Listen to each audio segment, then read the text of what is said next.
बांदा में एक बार फिर पुलिस की लापरवाही के चलते जघन्य हत्याकांड की वारदात को अंजाम दिया गया। बांदा के एक मोहल्ले में जूठन फेंकने को लेकर हुए विवाद में पड़ोसी चचेरे भाइयों ने एक युवक व मां सहित युवती को धारदार हथियार से काट डाला। अगर पुलिस ध्यान देती तो शायद इतनी बड़ी वारदात न होती। जी हां, बताया जा रहा है कि इस मामले की सूचना पुलिस को दी गई थी, लेकिन पुलिस मौके पर नहीं पहुंची और मामला यहां तक पहुंच गया कि 3 लोगों की हत्या कर दी गई।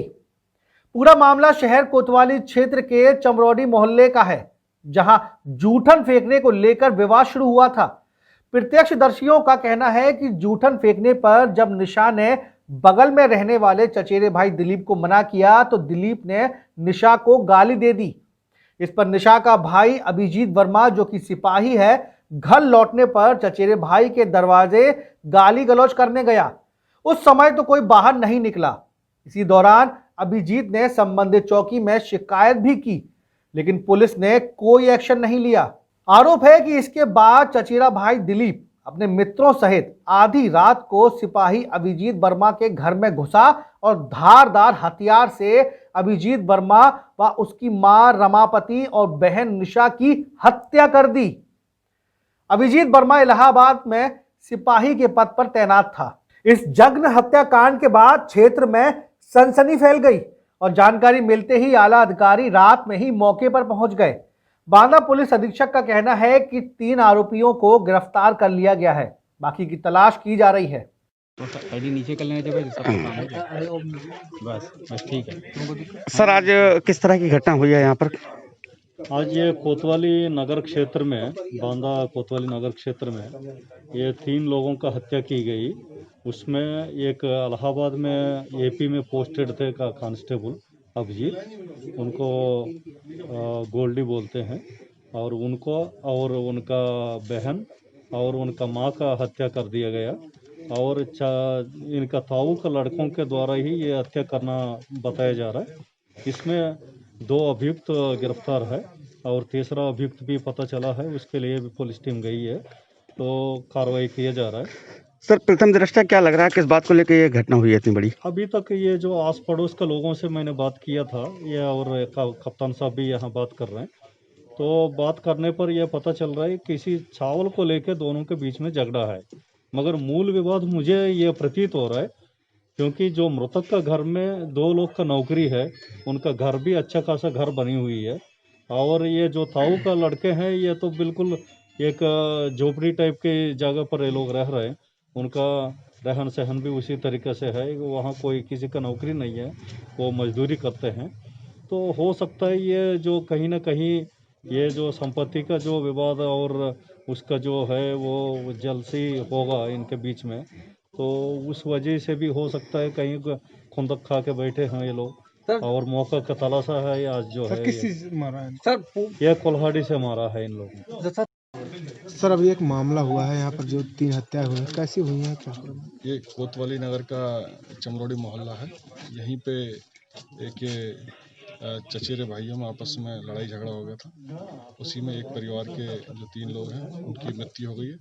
उसमें एक लड़का है, उसकी बहन है और उसकी माँ है, और 3 आरोपियों को अभी हमने हिरासत में लिया, उनसे पूछताछ की जा रही है, और शेष की भी जल्द ही शेष की कार्रवाई की जाएगी। प्रथम दृष्टया क्या लग रहा है सर, क्यों ये इतनी बड़ी जघन्य अपराध घटना हुई है? ये अभी देर रात्रि को ये आपस में जो अड़ोस पड़ोस में रहते हैं, दोनों चचेरे भाई के लड़के अड़ोस पड़ोस में रहते हैं, तो इसी में खाने के चावलों को फेंकने के लेके जो रेजिड्यू होता है उसको लेके विवाद हो गया था। उसी का ये 2 परिवारों के बीच की घटना है जो अगल बगल में रहते थे।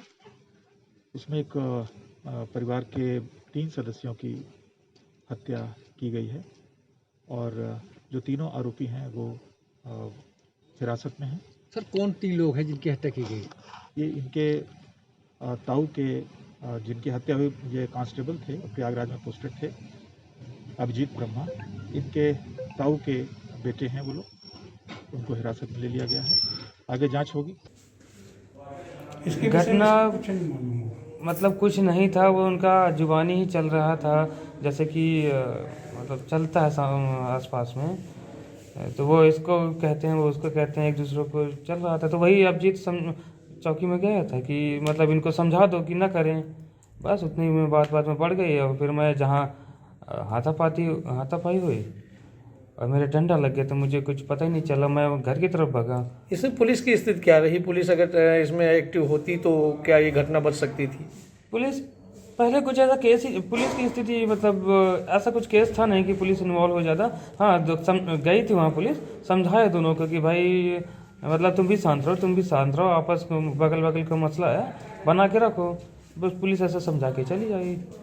और इतना बड़ा कुछ था नहीं ना कि पुलिस इन्वॉल्व हो कि भाई ज़्यादा कुछ हो गया। भाई पुलिस के पास आप गए थे, एप्लीकेशन दी थी।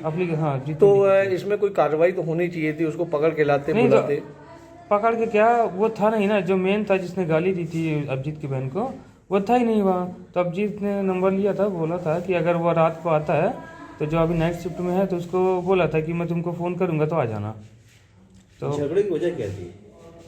झगड़े की वजह वही थी कि आसपास मतलब उसकी बहन को गाली दिया था उसने दारू पी के, और उनके गेट पे जूठन फेंका था, तो उसकी बहन ने मना किया, तो उसने फिर बहन को गाली दे के भाग गया वो।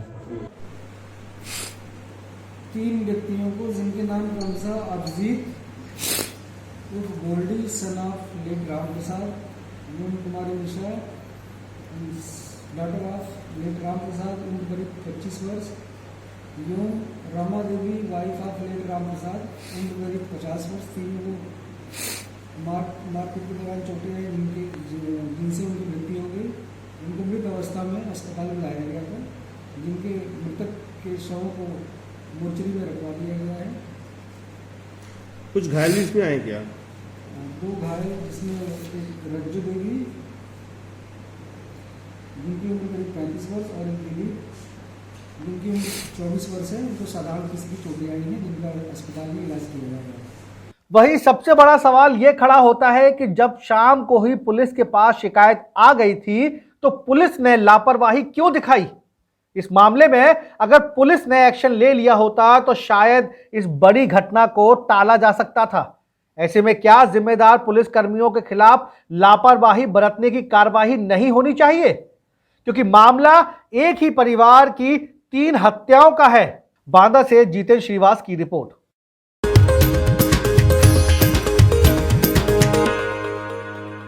सबसे पहले मैं शहीद चंद्रशेखर आज़ाद को नमन करता हूं, जिन्होंने देश के लिए अपना सर्वस्व न्यौछावर कर दिया। उन्हीं के मार्ग पर चलते हुए मैं देश के युवाओं को एक संदेश देना चाहता हूं कि अपने दिल में देशभक्ति का जज्बा कायम रखें। आज से मेरा भी यह संकल्प है कि मैं शिवशंकर मिश्रा और बब्बी महाराज हर असहाय, निर्धन, दिव्यांग व मानसिक रोगियों की हर मदद करने का प्रयास करूंगा। अगर आपकी नज़र में कोई भी असहाय हो, जो आज परेशान हो, वो मुझसे संपर्क कर सकता है।